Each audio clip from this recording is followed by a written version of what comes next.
About a year and a half ago, we noticed that our vinyl siding was starting to warp on this one side. We thought it had to do with water because we did have some water damage with that big flood. Over time, it didn't look warped anymore. It actually looked melted. The vinyl actually looked like it was moving down. Something was making it melt, but we really couldn't figure it out until a contractor came out. They had some vinyl siding that was melting off their house.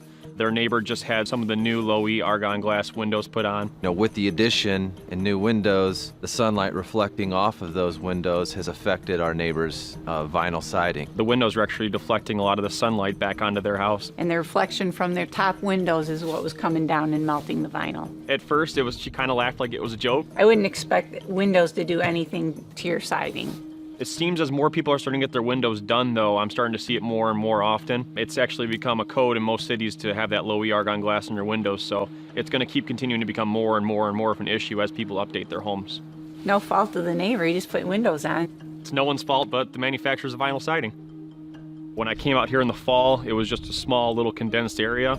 It's actually grown to almost the length of the entire side of the garage. It just kept getting worse and worse and worse. During the day, you can actually see where the sun hits, and it's exactly where the siding was melted.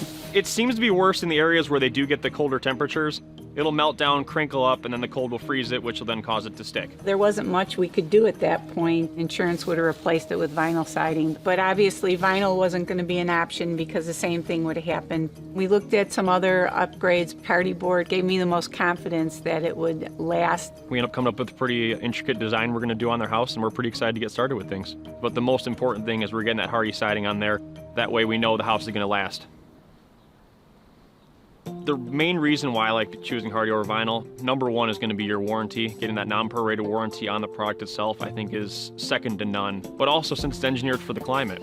James Hardie siding has just got a much more upgraded look to it. And that's not even speaking to the durability. I just needed a stronger product. Not worried about my neighbor's windows. I don't think we're going to have any problem there. It's a complete feeling. I feel like the house is done and we're good to go for a long time. It makes me want to do the whole inside now.